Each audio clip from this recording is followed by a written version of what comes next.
بیس الفقیر علی باب الامیر، بدترین ہے وہ فقیر جو کسی امیر کے دروازے پر جائے۔ لیکن اب امیروں کے دروازوں پر جا کر فقیری کے آڑ میں لوگ بڑے بڑے مفاد لے رہے ہیں۔ میں نے کہا فقیر وہ نہیں ہے، کیوں جی؟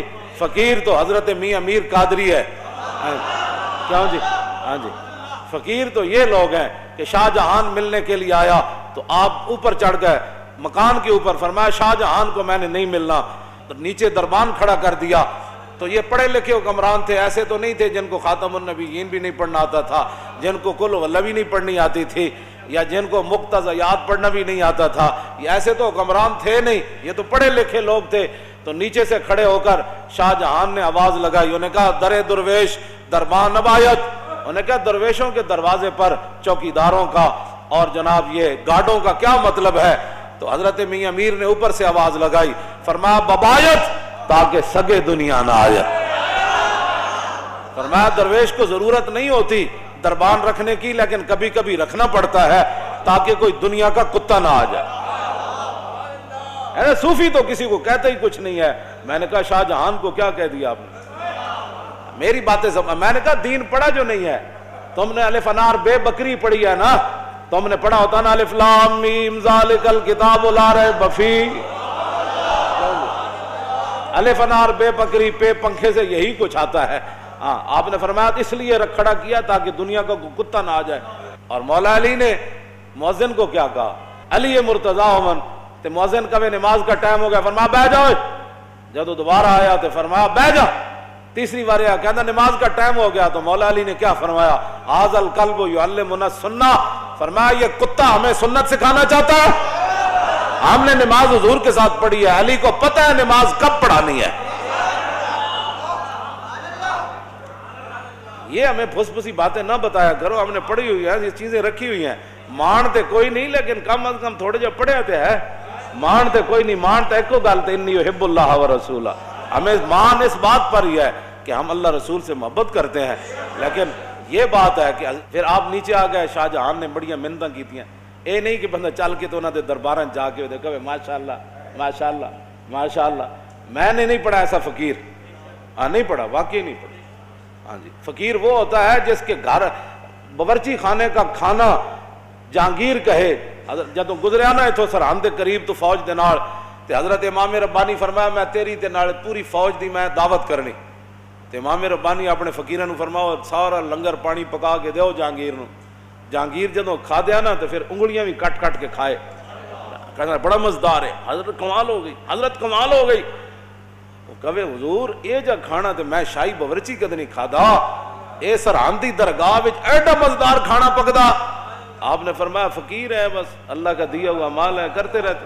اس نے کہا حضور میری ایک آرزو ہے۔ فرمایا بادشاہ فقیر اس کو کہتے ہیں، فقیر یہ نہیں کہ حکمرانوں کے جناب ٹکٹ لے کر ہوائی جہاز کے اور 5 سٹار ہوٹلوں میں جا کر رہے پھر مشائخ کانفرنس میں شریک ہو جائے۔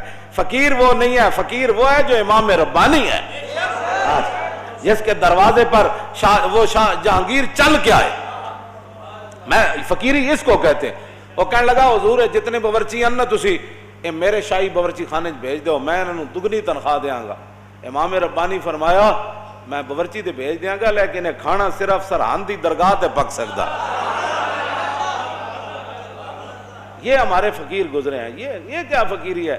وہ حکمران بلائیں تو ٹکٹ لے کر دوڑتے چلے جاؤں کہ ماشاءاللہ آپ کے دور میں شیر اور بکری ایک جگہ پانی پی رہی ہے، آپ کے دور میں تو دودھ کی نہریں میں خرچ۔ خدا کا خوف کرو، ڈرو خدا سے، ہوش کرو، کچھ مکر و ریا سے کام نہ لو، یا اسلام پہ چلنا سیکھو یا اسلام کا نام نہ لو۔ حضرت میاں امیر تھلے آئے تو شاہ جہان نہ ملاقات ہوئی، تو آپ دا ایک مرید اتنا سارا سونا ڈڑی نے آ کے انہیں اپنے پیران نظرانہ پیش کی تھی، نظر پیش کی تھی۔ تو شاہ جہان کہانی کہانی آکھنا ویکھن لگ پیا، کہانی آکھنا انہیں جدوں ویکھیا نا تو آپ نے فرمایا گفت شیخ این زر حق کے سلطان ماست۔ حضرت میاں امیر فرمان لگے او میرے مریدہ اے سونا مینو نہ دے، اے شاہ جہان نو دے دے۔ نے کہا حضور میں تواڈے واسطے لے آیا۔ فرمایا آن کے در پیراہن شاہی گداست، فرمایا شاہی لباس پیا لیکن اندروں بھکھا ہی ہے، انہوں دے۔ اس واسطے حضرت امام ربانی مجدد الفسانی شیخ احمد سرہندی حاضر ہوا میں شیخ مجدد کی لحد پر، جدد یجدد تجدیدا فهو مجدد وجدد یجدد تجدیدا فذاک مجدد لم یجدد لم یجدد لا یجدد لا یجدد لن یجدد لن یجدد لا یجددن لا یجددن لا یجددن لا یجددن الامر منه جدد لتجدد لیجدد لیجدد والنهی عنه لا تجدد لا تجدد لا یجدد لا یجدد الظرف منه مجدد مجددان مجددات۔ قوموں کی تقدیر وہ مرد درویش، اقبال بولیا کہنے لگا قوموں کی تقدیر وہ مرد درویش جس نے نہ ڈھونڈی کبھی سلطان کی درگاہ۔ ہاں اقبال کہندا ہے قوموں کی تقدیر وہ صوفی ہوتا ہے جو حکمرانوں کے دروازوں پر نہیں جاتا اور انہاں دیاں چاپلوسیاں نہیں کرتا اور انہاں نال ملاقاتاں کر کے دندلیاں نہیں کٹدا، سمجھ آئی؟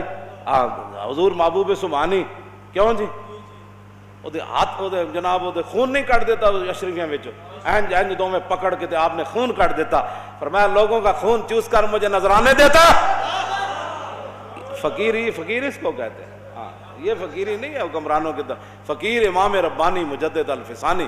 میں کہا اقبال اور تم بولو یار ساریاں گلاں چھڑ، تم تے یورپ وچوں پڑھ کے آیا، تم قبر تے جا کے کی ویکھیا؟ کہنے لگا حاضر ہوا میں شیخ مجدد کی لحد پر۔ میں کہا کیوں؟ کہندا وہ خاک کے زیر فلک ہے مطلع انوار، اس خاک کے ذروں سے شرمندہ ستارے، اس خاک میں پوشیدہ ہے وہ صاحب اسرار، گردن نہ جھکی جس کی جہانگیر کے آگے، جس کے نفس گرم سے ہے گرمی احرار، وہ ہند میں سرمایہ ملت کا نگہباں، اللہ نے بر وقت کیا جس کو خبر۔ کیوں جی؟ نیٹشے جرمنی کا مجذوب نیٹشے، ادھے تے اقبال بڑی لمبی نظم لکھی، آخر تے جا کے کہندا او بلا درمان وطا اللہ نرفت از مقام عبدہ بے گانہ رفت، کاش بودے در زمان احمد تا رسید بر سرور سرمد۔ اقبال کہندا او نیٹشے جڑا سی او بلا درمان وطا اللہ نرفت، او کہندا او لا الہ تک تے پہنچیا لیکن الا اللہ تک نہ پہنچیا، او بلا درمان وطا اللہ نرفت از مقام عبدہ بے گانہ رفت۔ کہنے لگا اللہ نو نہ منیا ملد ہو کے چلا گیا، کاش بودے در زمان احمد تا رسید بر سرور سرمد۔ اقبال کہندا ہائے افسوس، میں نو بڑا افسوس ہے، کاش کے مجدد الفسانی دے زمانے چوندا، بڑا فلسفی سی نا، بڑا فلسفی۔ آپ نے فرمایا کہ امام ربانی نے وہ ہاتھ پکڑ کے انہوں رب تک پہنچا دینا سی۔ ایک گل کی تھی اقبال نے کلندر لاہوری نے، لیکن اس وقت تک کی تھی جدوں تک امام ربانی دی قبر انور تے حاضر نہیں ہویا، اس وقت تک کی تھی۔ تے جدوں حاضر ہویا نا امام ربانی تے پھر تو فیض لے کے نکلیا باہر، تو پھر اقبال تے اقبال ہے، پھر باہر نکل کے کہندا اگر ہوتا وہ مجذوب فرنگی اس زمانے میں، اگر ہوتا وہ مجذوب فرنگی اس زمانے میں تو اقبال اس کو سمجھاتا مقام کبریا کا۔ کہندا امام ربانی دی تو بہت بڑی شان ہے، کاش کے میرے دور وچ ہوندا تے